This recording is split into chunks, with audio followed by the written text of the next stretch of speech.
Protógenes Queiroz, o ex-delegado que comandou a Operação Satyagraha, hoje vive na Suíça. Depois de constantes ameaças, recebeu asilo político. Com o endereço mantido em sigilo, nós nos encontramos nas ruas de Genebra. A vida na Suíça é simples. Ele anda de ônibus e ainda usa bengala para se locomover depois de uma cirurgia na perna. Nesta entrevista exclusiva, você vai saber o que Protógenes pensa sobre o Brasil, a Operação Lava Jato e a prisão de empresários e políticos. O ex-delegado também faz uma corrosiva acusação sobre o sistema eleitoral, incluindo a segurança das urnas eletrônicas. Opiniões fortes de quem já foi delegado, deputado e prendeu gente muito importante. Ele é fanático pelo Botafogo, mas foi por causa do Corinthians que ganhou projeção. Em 2007, o então delegado da Polícia Federal, Protógenes Queiroz, dizia ter provas da ilegalidade dos 64 milhões de dólares investidos no Corinthians pela MSI. A empresa de marketing esportivo era acusada de funcionar como fachada para a lavagem de dinheiro do magnata russo Boris Berezovsky. A MSI tinha sede em Londres e era representada no Brasil pelo iraniano Kia Jourabchian. A ligação entre Berezovsky e MSI foi investigada pela Interpol.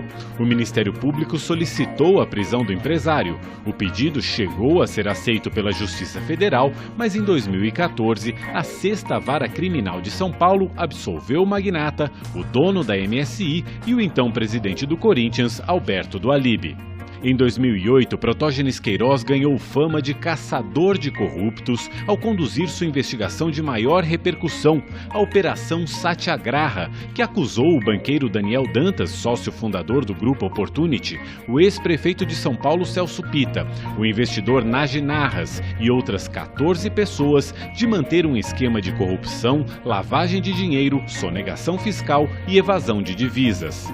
O juiz federal Fausto Martim de Sanctis determinou a prisão dos investigados. Protógenes comandou a ação e recebeu uma série de críticas. O uso de algemas foi considerado abusivo pelo Supremo Tribunal Federal. É um quadro de espetacularização das prisões, isso é evidente, né? Dificilmente compatível com o Estado de Direito. O uso de algema abusivo, nós já falamos sobre isso aqui.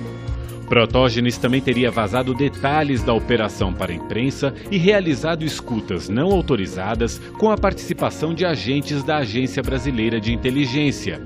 O delegado acabou afastado do comando da Satyagraha. Eu acho que esse delegado tem que ficar no caso.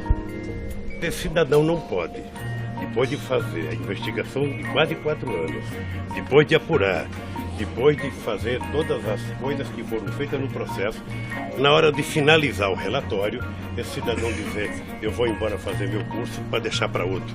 E ainda dá vazão para a insinuação de que ele foi tirado. Indiciado pela Polícia Federal, Protógenes sempre negou as acusações. Protógenes Queiroz foi exonerado da Polícia Federal. E na semana passada, o caso ganhou mais um capítulo. A Justiça Federal de São Paulo ordenou a prisão de Protógenes, porque ele não compareceu à audiência, que estipularia como seria cumprida a pena determinada pelo Supremo. Segundo a defesa do ex-delegado, ele recebeu asilo político do governo suíço, mora em Genebra e, por isso, não compareceu à audiência. A Operação Satyagraha foi anulada pelo Superior Tribunal de Justiça sob a alegação de usar meios ilegais para obter provas. A Justiça Federal liberou os bens bloqueados de Daniel Dantas. O banqueiro processou a União por danos morais. Bom dia a todos aí no Brasil, aqui na Suíça. Dia lindo de primavera. E eu estou com o ex-delegado da Polícia Federal, Protógenes de Queiroz. A Justiça Federal decretou semana passada no Brasil a sua prisão, mais uma vez. Como é que o senhor tomou ciência, ficou sabendo dessa prisão? Eu tomei ciência através da imprensa, porque a imprensa nacional divulgou amplamente a decisão na íntegra da juíza da Vara de Execuções, a juíza Andréa Moruzzi Sarney, e foi uma surpresa muito grande, porque jamais eu imaginaria uma segunda decretação de prisão com todas as provas públicas e notórias que meu domicílio é aqui na Suíça, domicílio esse por uma consequente requerimento de asilo, ao qual eu recebi honrosamente a proteção das autoridades suíças, do governo suíço, ao qual eu tenho o maior respeito e carinho pelo país e pelo seu povo, e o maior respeito pela decisão das autoridades que me considero esse asilo. Por mais de um ano eu já permaneço aqui, com toda a proteção, com toda a segurança. Essa juíza não poderia ter ouvido o senhor pela internet? Não existe essa possibilidade? Sim, eu recebi, né, foi enviado uma carta rogatória para cá de uma forma ilegal, não cumpriu nenhum requisito de uma carta rogatória, e era até uma situação inusitada até para as autoridades suíças. Como é que um asilado político pode receber uma intimação do seu país de origem, ao qual ele não pode retornar, para comparecer a uma audiência? Mesmo assim, eu, em respeito à justiça brasileira, em respeito até à própria juíza Andréa Moruzzi, entendendo que ela pode ter se equivocado numa decisão assodada, eu alertei, e meu advogado foi orientado no sentido de dar uma segunda opção. Primeiro, que o Tribunal Regional Federal ele considerou o meu domicílio aqui. Segundo, já na primeira decretação de prisão. Segundo, que na impossibilidade de eu sair do país, porque eu não posso sair, porque existe uma interdição de eu voltar ao Brasil, isso é por legislação internacional, né, nem por um capricho do governo suíço, né? O governo suíço, as autoridades suíças obedecem à legislação internacional, da própria Organização das Nações Unidas referente a refugiados, e eu dei uma segunda alternativa, que seria uma audiência via videoconferência, como é comum no Brasil. A própria Justiça do Paraná... A Justiça do Paraná ouviu o ex-presidente Fernando Henrique Cardoso por videoconferência, ouviu o ex-presidente Lula por videoconferência. Exatamente, um instrumento jurídico processual normal, e ainda mais no meu caso, que a minha condenação é prestação de serviço à comunidade, ou seja, aqui eu vivo na Suíça, e a Suíça como um todo, eu não me determino a dizer qual cantão eu habito, nem meu endereço, até por obediência à própria legislação da proteção de refugiado e asilado, mas era comum se uma audiência de videoconferência para realmente respeitar essa situação, e a própria juíza escolher aqui várias instituições. Está dizendo que ela teria condições de ter te ouvido pela internet e até de avaliar a sua prestação de serviços aqui mesmo, mas ela optou por não levar isso em consideração. Exatamente, ela optou por uma medida extrema e desproporcional à pena que me foi imposta pelo Supremo Tribunal Federal, que também já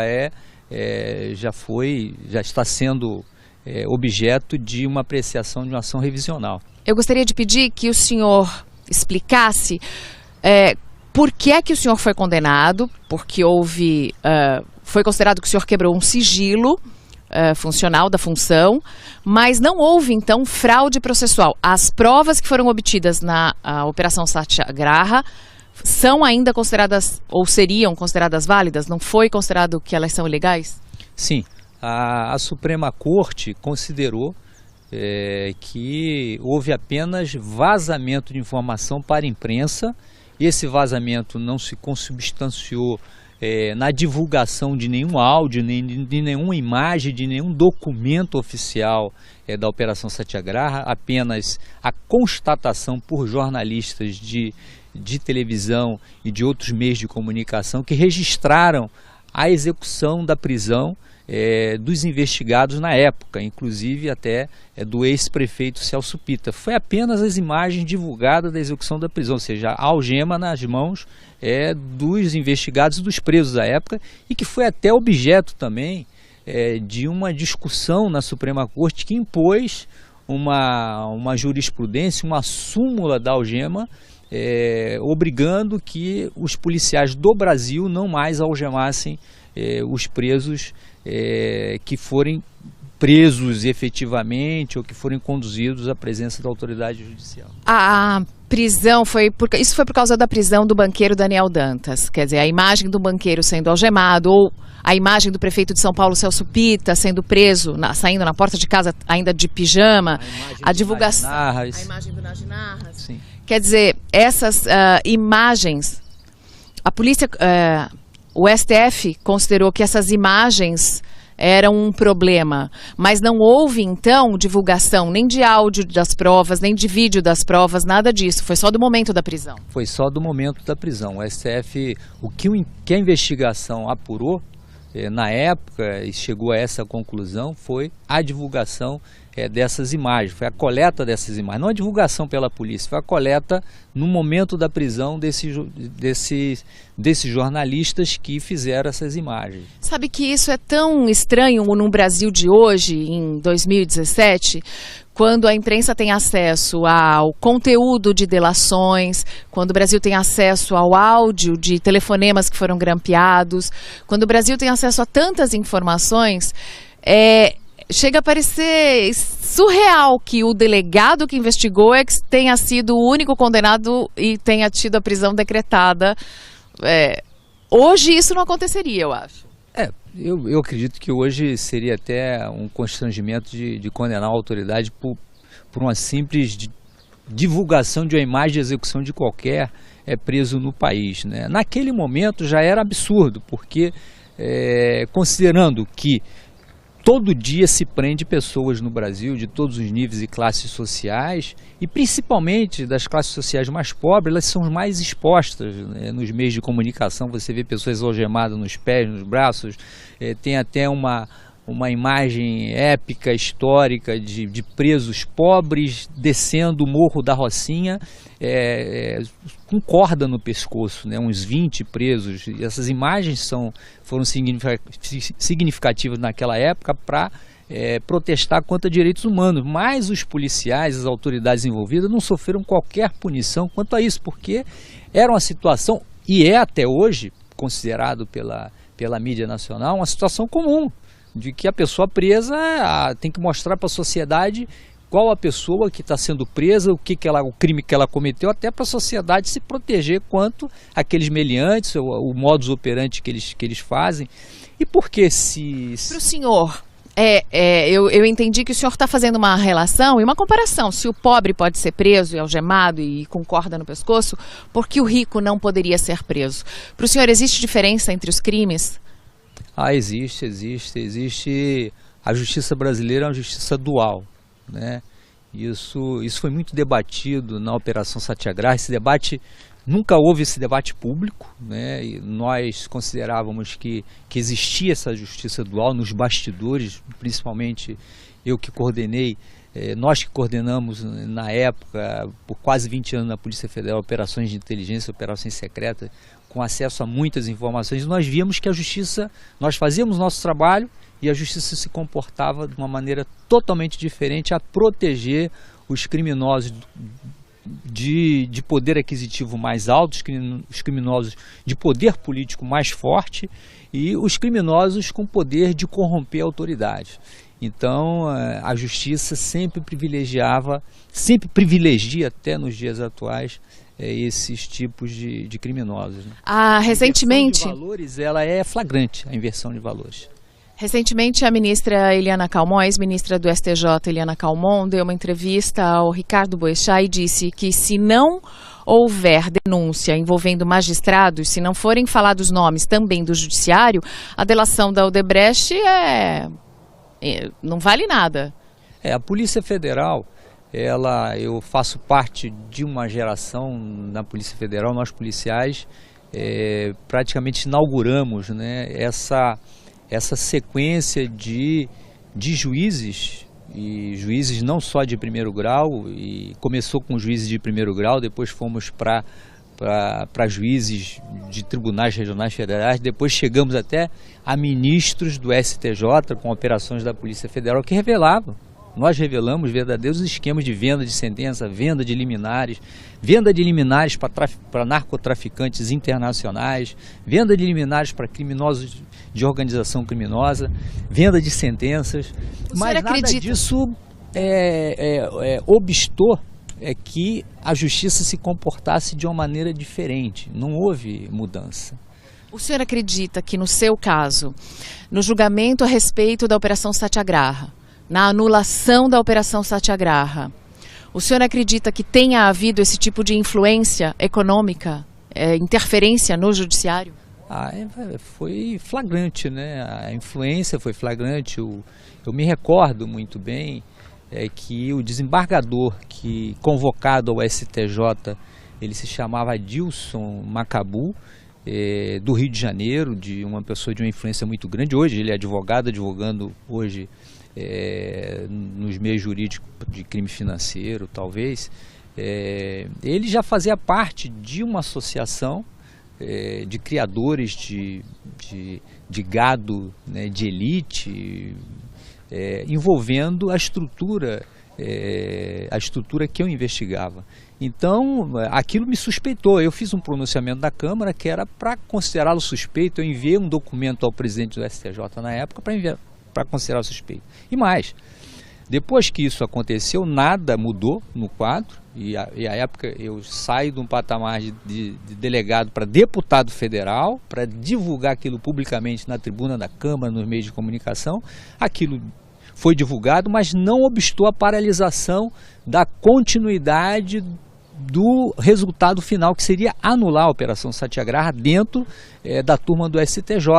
E o membro do Ministério Público, à época, eu não me recordo o nome, ele dá o parecer favorável à anulação, se aposenta um mês depois e o processo fica dormindo na Procuradoria-Geral da República por um bom tempo. A Operação Satyagraha foi anulada em 2011, mas essa anulação foi confirmada no STF em 2015. Exatamente, foi confirmada uma decisão monocrática do ministro Luiz Fux, que entendeu pelo conteúdo processual, que ele entendeu que o recurso interposto pela Procuradoria-Geral da República à época foi intempestivo, ou seja, houve uma desídia do antigo membro do Ministério Público, que funcionou, não sei se o que aposentou, houve uma desídia dentro do Ministério Público Federal. O que é desídia? É como se você não se importasse em propor aquele recurso no prazo determinado, que na minha avaliação foi posto no prazo legal. Na minha avaliação, o Ministério Público Federal não errou, a que assumiu posterior ao procurador que se aposentou. Você está dizendo que o ministro Luiz Fux, numa decisão monocrática, quer dizer, não foi no plenário para essa decisão, foi o ministro Luiz Fux sozinho que decidiu ratificar a nulidade da Operação Satyagraha. Você está dizendo que ele não levou em conta o mérito da questão, ele não foi ver se as provas eram fraudadas, não foi isso, foi por causa do recurso, do tempo do recurso. Ele só analisou, ele não analisou o mérito, ele só analisou a questão da temporariedade, né, do recurso interposto. A gente costuma pedir perguntas pelo Twitter para os nossos seguidores nas redes.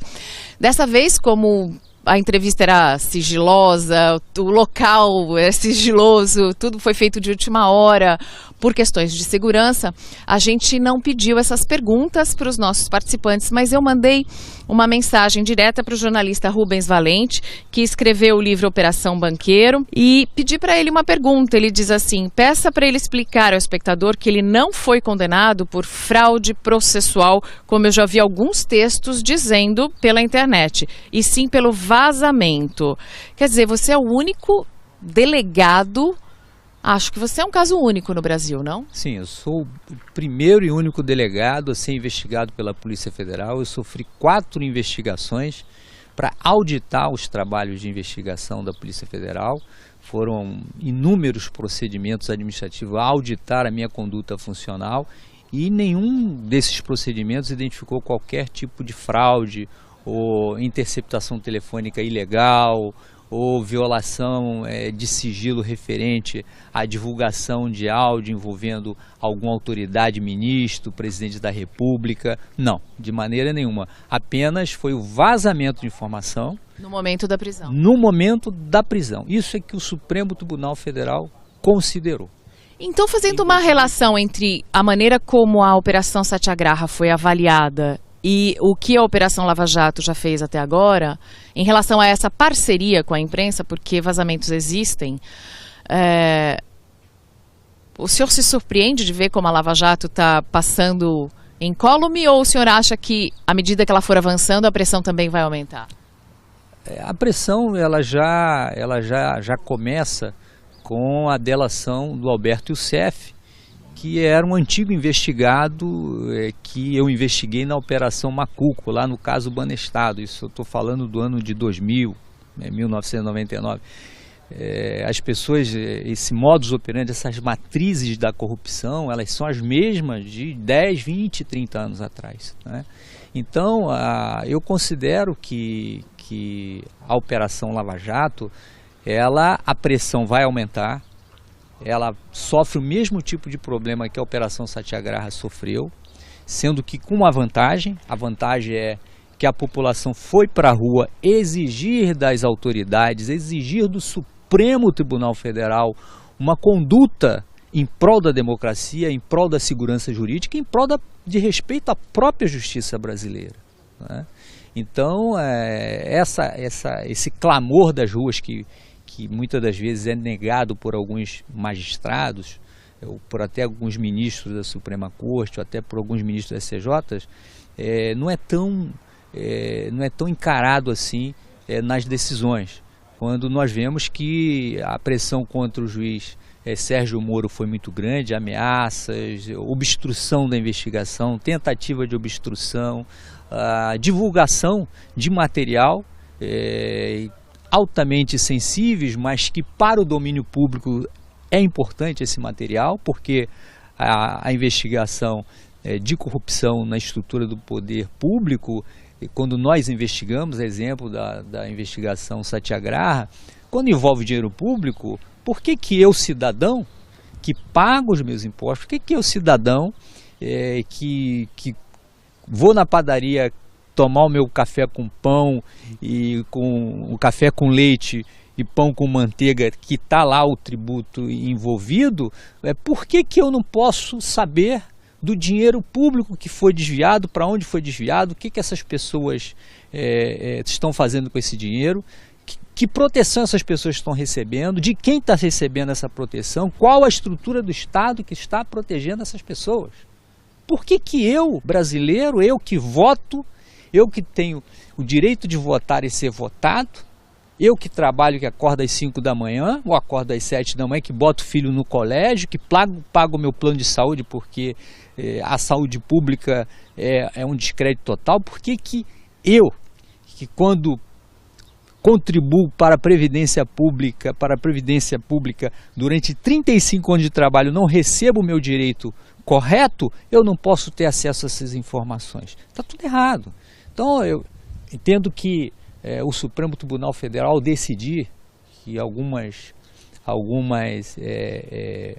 divulgações dessas informações são importantes, como o próprio doutor Sérgio Moro assim decidiu, ele decidiu a compartilhar o peso da sua decisão. O Supremo, ao decidir, ao confirmar as decisões do juiz Sérgio Moro, decide porque compartilha o peso da responsabilidade dessas decisões e a importância para a República Brasileira e para o povo brasileiro. Eu encaro dessa forma, Mariana.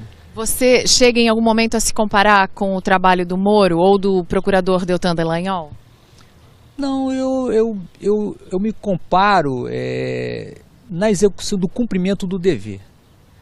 Me comparo no cumprimento do dever. Não existe essa alegação de que existe uma tendência política por trás para desqualificar o trabalho. Eu sofri a mesma coisa. Na Satyagraha foi o mesmo discurso. Olha, é para atingir o grupo político B, não é? Protógenes, você na Satyagraha, você atingiu todo mundo. Na Operação Satyagraha, uma das alegações era de que o Protógenes Queiroz estaria investigando o Banco Opportunity e prejudicando os investimentos na área de telecomunicações, favorecendo assim uma Telecom Itália. Essa foi a acusação na época. Exatamente.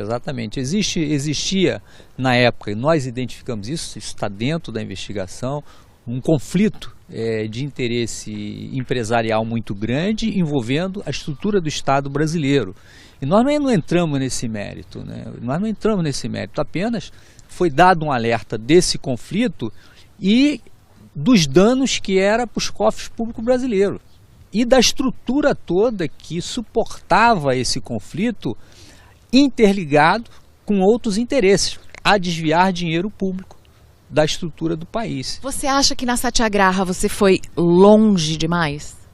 Não, eu cheguei até onde me foi permitido, né? Eu cheguei até onde me foi permitido e se nós avançássemos mais, eu garanto que ela serviria de um suporte muito forte para a estrutura da Lava Jato, que há uma interligação muito grande, porque a mesma matriz de corrupção que eu investiguei na Operação Satyagraha é a mesma matriz de corrupção que existe na Lava Jato. É a mesma matriz que existiu na Operação Banestado anos antes? Mesma matriz. Lá nós vamos encontrar o Alberto Youssef, lá nós vamos encontrar o doleiro Matalon, lá nós vamos encontrar o doleiro Toninho da Barcelona, lá nós vamos encontrar o Funaro, o Lúcio Bolonha Funaro, que aparece como doleiro só do Eduardo Cunha, mas eu acredito que na própria delação é muito mais ampla do que isso, né? Lá aparece,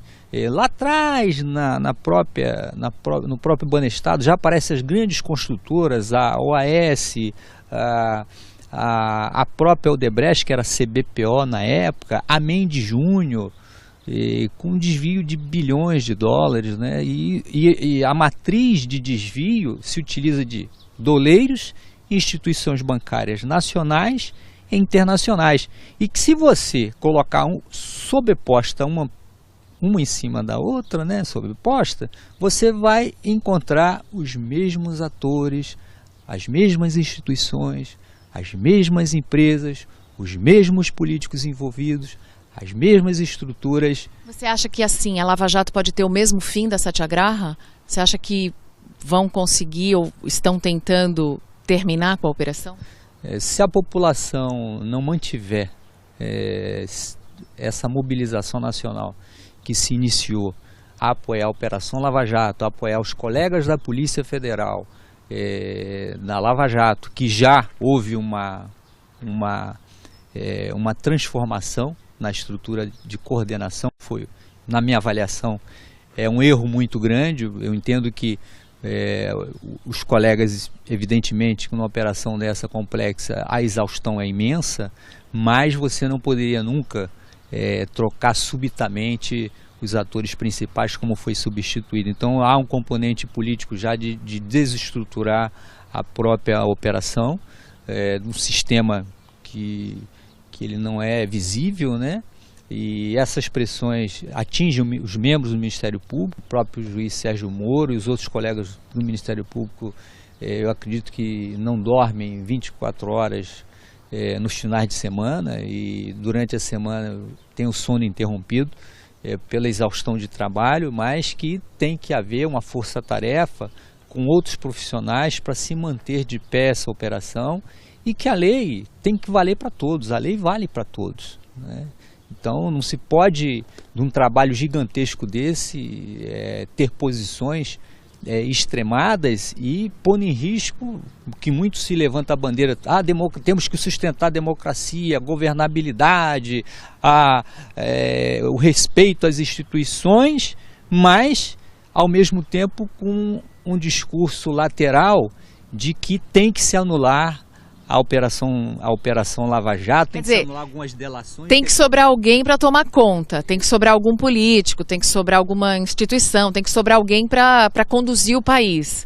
Mas não precisa para isso anular uma operação. Exatamente, não precisa para isso anular a base da estrutura da mudança que o país precisa, né? Porque acho que a diferença principal entre a Operação Lava Jato e a Operação Satyagraha é que a Lava Jato foi devagar, ela foi caminhando por etapas, e a Satyagraha pegou todo mundo ao mesmo tempo. Exatamente. Era um tsunami, né? Foi um tsunami na superestrutura do Estado brasileiro. Foi uma estrutura muito poderosa, uma estrutura que que administrava aí fundos de pensão, que hoje já chega na ordem de quase $1 trilhão de dólares. Então, você prendeu... o Protógenes Queiroz já prendeu Alberto Youssef, prendeu Nagy Narras, prendeu o banqueiro Daniel Dantas, prendeu o Paulo Maluf. Você já prendeu muita gente importante. Você já, em algum momento, você previu que um dia o Brasil teria um governador como Sérgio Cabral preso, ele, a mulher. Você imaginou isso para o Brasil? Não imaginei, não.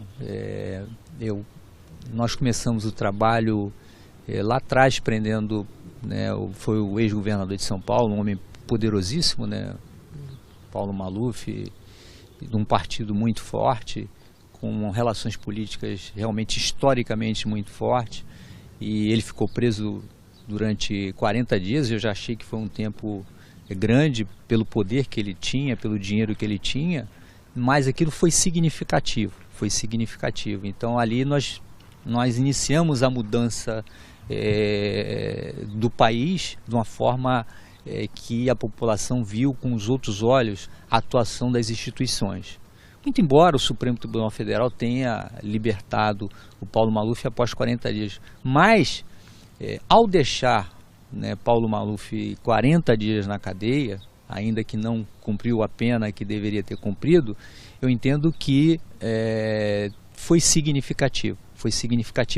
Mas mesmo assim eu falei, o Brasil vai demorar aí. Eu e minha equipe, nós conversávamos, puxa, é tanta gente importante e poderosa, que é difícil de você imaginar que um governador, ou um ministro, ou um senador, ou um deputado vai ficar 20 anos na cadeia, 30, né, como ficam os criminosos mais pobres, né, comuns, vítimas do próprio sistema, né, porque se hoje não tem escola, você vai ver a causa. Se hoje você não tem hospital público decente, você vê a causa. Se hoje você tem um endividamento brutal e tributário relacionado à atividade empresarial, você vai ver aonde está saindo esse dinheiro, né? Então essa superoneração do Estado brasileiro, que sai de uma dívida externa de 200 bilhões para casa de 4 trilhões de dólares, né? No endividamento interno, e de uma dívida externa de quase 1 trilhão, é extremamente preocupante. Você vê o Brasil sendo entregue ao capital financeiro, né? Capital financeiro selvagem e criminoso, né?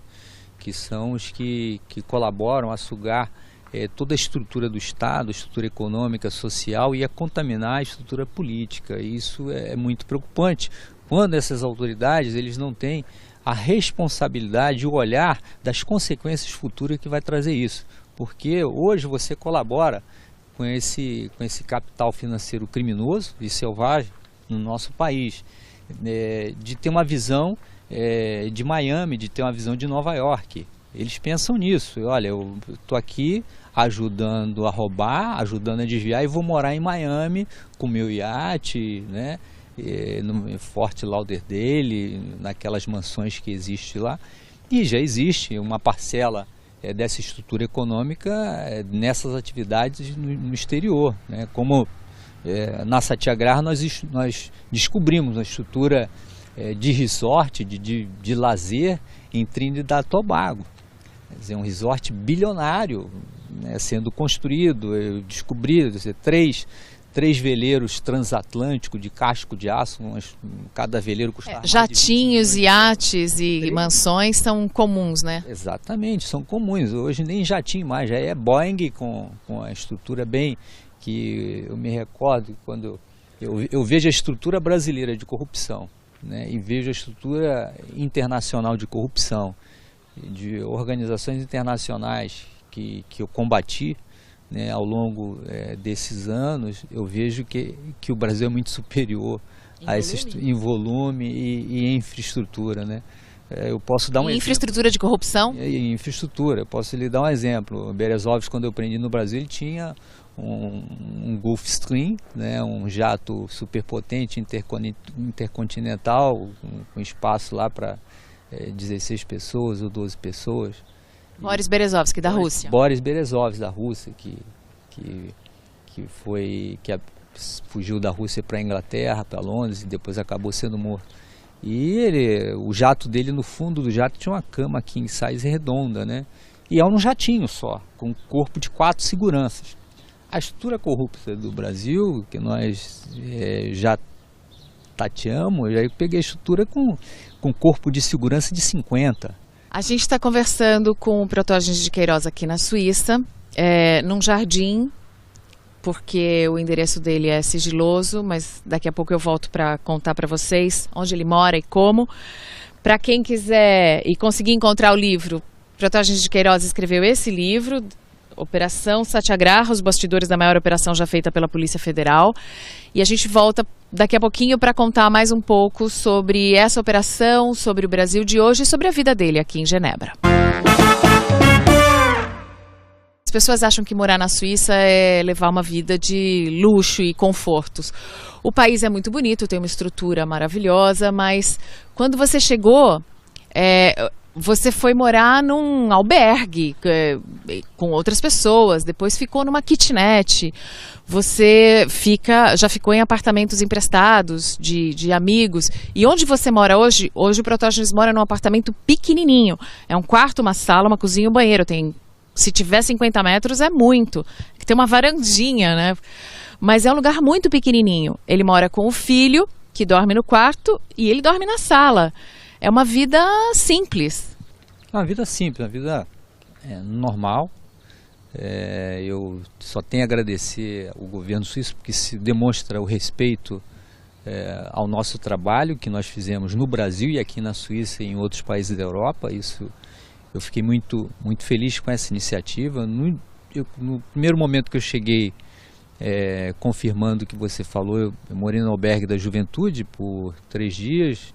A seguir, fui colocado no apartamento de um diplomata em frente à ONU. Não posso dizer o nome do diplomata nem do país que ele pertence, mas não é brasileiro, e que me acolheu em seu apartamento com muito carinho, muito respeito. Já conhecia o trabalho, já me conhecia, eu não o conhecia. E depois fui morar na casa de uma família de brasileiros, de suíços, alemães e brasileiros, né? E me apresentei em Valorbe, que é a porta de entrada para o requerente de asilo. E em Valorbe é uma estrutura semelhante a um pequeno presídio, onde recebe todos os refugiados do mundo inteiro ali. E após a triagem, você fica 30 dias nesse ambiente. Após a triagem é designado um cantão para você morar, né, dentro da Suíça. A gente não pode dizer em que cantão ele vive, a gente não pode dar o endereço ou dizer qual é o bairro. Posso dizer que você vive num prédio com outras famílias, algumas que vêm da África, outras que vêm da Síria? Sim, eu habito num prédio que tem outros asilados, moram asilados de países em guerras, como a Síria, da África, né? E eu me sinto muito honroso com os meus vizinhos. São famílias que estavam desestruturadas por conta da perseguição política de guerra existente em seus países, a exemplo do que eu sofri. Uma perseguição política no nível político muito grande, uma perseguição no nível funcional muito grande, e com as tentativas de tirar minha própria vida e ameaçar minha própria família. Você conta no livro que seu filho, à época com 6 anos, teve uma reação emocional muito forte à violência que sofreu. Depois ele sofreu um sequestro, já adolescente, com 13, 14 anos. Eu queria que você contasse para as pessoas pelo que sua família passou por causa da Operação Satyagraha. A violência familiar é uma situação que até eu não gosto muito de recordar, né, porque isso dói muito, né, porque eu acho que o que eu fiz de trabalho para o meu país e para o meu povo, e se eu atingir alguma estrutura corrupta que ficou insatisfeita, que venham atingir a mim próprio, não a pessoas inocentes, né, que estão à minha volta, como fizeram, né? Então, mas a resposta foi dada. Seu filho pequeno ficou sob a mira de uma arma. Ele ficou sob a mira de um fuzil, na época era um fuzil, né? O colega, eu não posso chamar de colega, né? Porque foi uma ação de banditismo praticados por integrantes da própria Polícia Federal na época, né? Eu não posso chamar de colegas porque uma ordem absurda não se cumpre, se justifica a ordem, né? E se é para cumprir o absurdo, né, que cumpram com a decência que lhe corresponde. Então, se estavam fazendo uma busca e apreensão na casa da minha família e sabiam que eu não estava em casa, porque se eu estivesse em casa poderiam ter uma equipe com fuzil, com mira telescópica, né? Entrar fora do horário, como fizeram, né? Entraram às 3 da madrugada, fora do horário. A Justiça não considerou a nulidade dessa diligência na minha residência, no meu domicílio em Brasília. E na época tinha a minha ex-esposa, né? Que morava com o meu filho pequeno, de 6 anos, e ele acordou com uma mira de uma arma no seu peito. Empurraram a minha ex-esposa, jogaram no chão. Né, fizeram a violência absurda, e isso teve traumas psicológicos, teve traumas muito doídos, né? Ele praticamente ficou sem falar, ficou sem se alfabetizar há muito tempo, o tratamento com neuro, tratamento com psicólogo, tratamento com fonoaudiólogo, né? E teve toda uma readaptação para poder voltar ao normal. E a minha mulher é a mesma coisa. Então, o casamento não sobrevive a uma operação como essa e a uma pressão como essa. É muito compreensível, né? Não, isso é normal que a família não suporte, e o próprio chefe de família que vê a sua família ameaçada, a primeira reação que ele tem, a proteção que ele dá à sua família é sair da sua casa, se separar. A primeira atitude sensata que ele tem que fazer é essa, né? E essa foi a minha primeira atitude sensata, né? Então, isso foi normal, né? Aqui na Suíça, seu filho não sente mais medo? Não, aqui ele vive uma vida normal, estuda, o governo suíço disponibilizou toda a estrutura de plano de saúde que eu perdi no país. Eu fui demitido, perdi, né, o plano de saúde que eu pagava com o salário de delegado da Polícia Federal. Então, ele tem direito à escola, a plano de saúde, a transporte público, a mesma coisa para mim, porque ele veio aderindo à reunião familiar, né, e também por consequência do que ocorreu comigo no Brasil.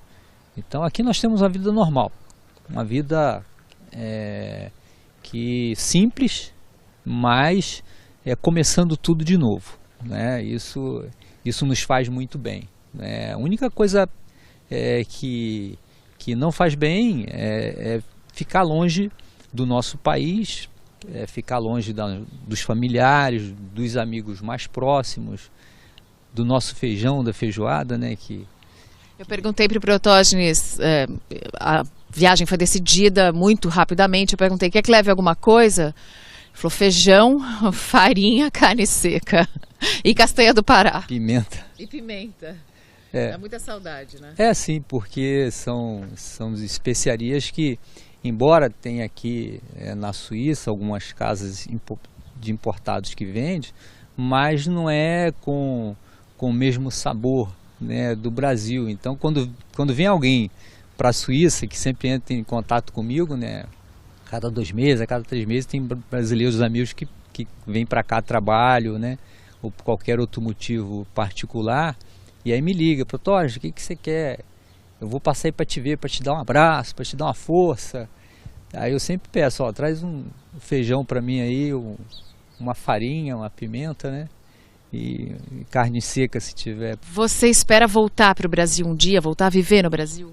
Eu tenho esperança de que o sistema hoje atual do país, que repense do que fizeram comigo e com a minha família, e recomponha os meus direitos que foram violados, tirados injustamente. Meus direitos políticos foram cassados.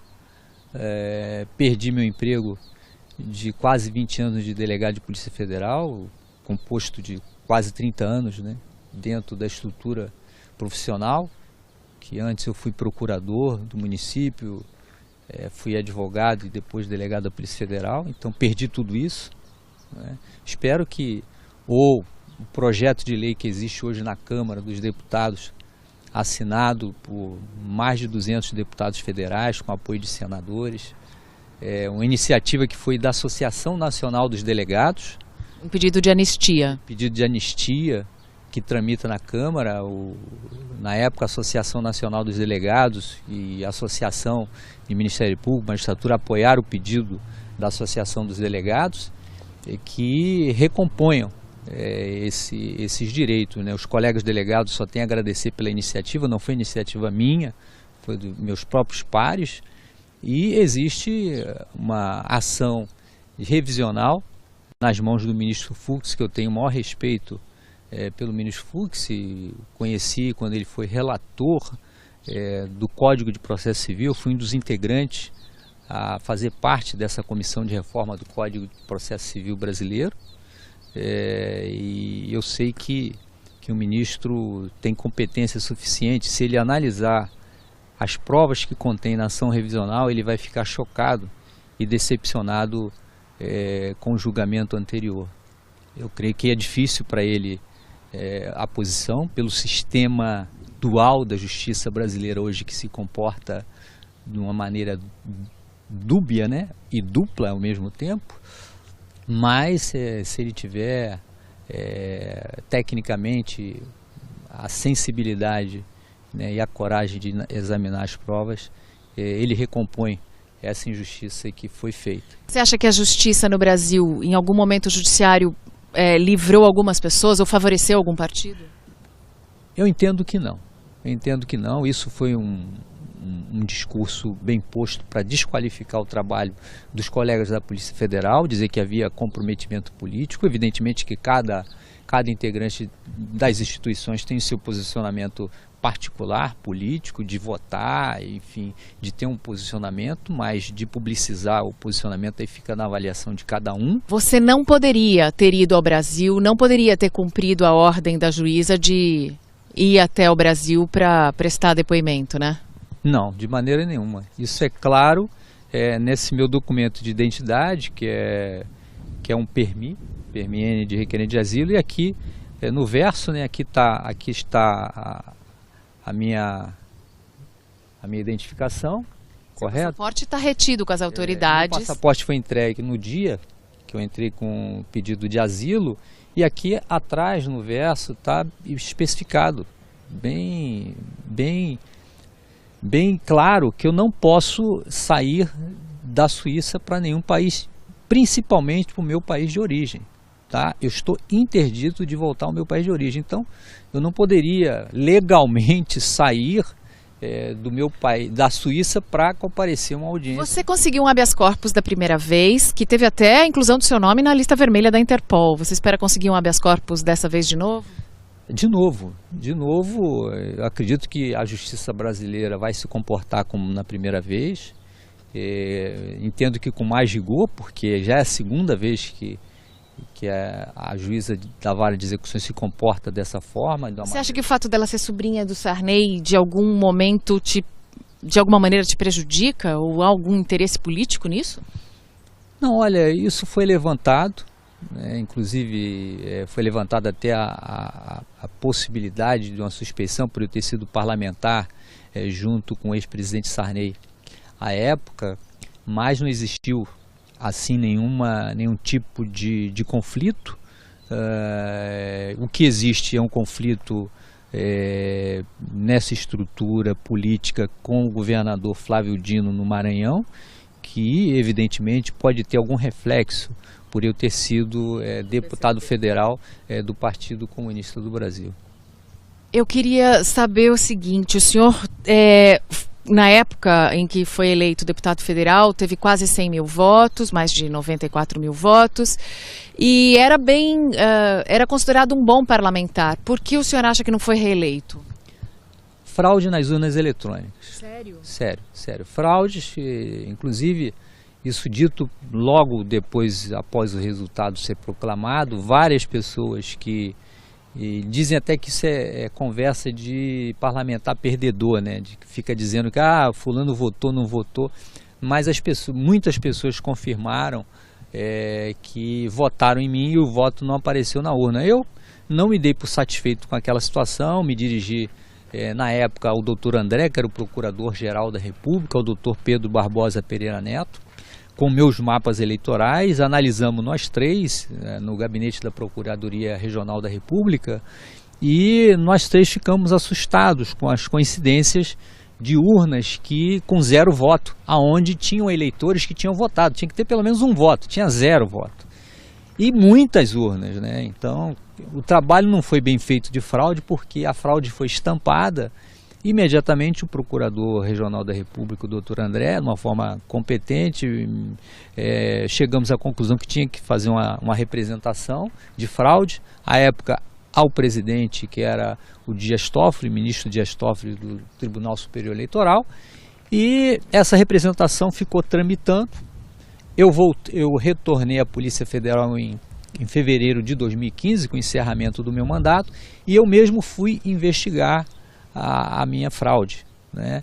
E consegui identificar um dos fraudadores, denunciei isso ao Ministério Público Regional Eleitoral. Ele admite a fraude? Ele admite a fraude foi feita pela empresa na época em ambiente da Diebold, que é a empresa que fabrica as urnas eletrônicas, que é responsável pelo software das urnas eletrônicas. Ele é um dos técnicos engenheiros operacionais, é um técnico de Osasco, inclusive, e ele falou em detalhes como fraudou a minha eleição e como fraudou outras eleições. Outras eleições. Quais? Eleições, ele colaborou a fraudar de governador, da própria última eleição da presidente Dilma, contra o senador Aécio Neves. O senhor está dizendo que um técnico que trabalha com as urnas eletrônicas disse que houve fraude favorecendo a ex-presidente Dilma? Dilma Rousseff. A ex-presidente Dilma Rousseff, ele fraudou, ele prova tecnicamente como foi feita a fraude, ele materializa como foi feita a fraude. Por que isso não se transformou num grande escândalo e anulação das eleições? Mariana, eu até tentei articular com o Ministério Público Eleitoral, dentro da minha diretoria de combate ao crime organizado, com um colega que era chefe da divisão que investiga crimes eleitorais em Brasília, a fazer uma operação de inteligência nas eleições municipais que iam acontecer, né, no próximo ano seguinte, de 2016. Mas eu fui muito desencorajado pelo colega do Ministério Público, né, que disse que o Tribunal Superior Eleitoral jamais admitiria, confirmaria a conclusão de uma investigação que identificasse fraude em eleições majoritárias, porque o trabalho ia ser para identificar fraude nas eleições majoritárias das eleições de 2016. Então, isso não foi... E também para as próximas eleições presidenciais. Nós já tínhamos uma estrutura de inteligência totalmente pronta para entrar em ação. Nós íamos ter técnicos dentro dessa estrutura para poder identificar e prender em flagrante os fraudadores. Evidentemente que se ia ter um pequeno abalo no sistema eleitoral brasileiro, mas isso ia servir muito bem para a democracia brasileira. A exemplo do que ocorre aqui na Suíça, que aqui vigora uma democracia direta, é controlado pelos seus eleitores, então nós eleitores iríamos controlar as eleições no Brasil. O senhor um dia vai voltar a acreditar no Brasil, a acreditar nas instituições? Eu volto a acreditar nas instituições se a Operação Lava Jato ela for concluída punindo todos os culpados, todos que causaram prejuízo ao país, não de forma seletiva, não de forma que venha deixar de lado uma estrutura para privilegiar outra, não. A lei tem que valer para todos e se recomporem as injustiças que cometeram contra mim e contra a minha família, aí eu volto a acreditar no meu país. E se um dia a reforma política for aprovada. Com votação em lista do jeito que está? A reforma política passa pela reestruturação do sistema eleitoral eletrônico, de uma fiscalização mais rigorosa, por não admissão de uma eleição com lista fechada, que é uma estrutura antidemocrática no Brasil de hoje. Politicamente nós não estamos amadurecidos para ter esse tipo de reforma, de contemplar caciques políticos em lista fechada, e de que essa votação eletrônica seja mais transparente. Ou seja, eu, eleitor, eu tenho que ter a ciência de que meu voto foi contabilizado. A partir do momento em que eu, eleitor, eu digo, meu voto não está contabilizado eletronicamente, eu não tenho direito de fazer uma conferência, uma recontagem, aí fica difícil. Você é um Dom Quixote. Já te falaram isso? Já compararam com vários personagens, mas eu me considero um brasileiro que cumpri com o meu dever. Obrigada, Protógenes, por nos receber na Suíça e por essa entrevista. Boa noite. Obrigado, Mariana. Obrigado aos brasileiros e brasileiras que estão nos assistindo. Até semana que vem, até sexta-feira, com mais uma Mariana Godoy Entrevista ao vivo.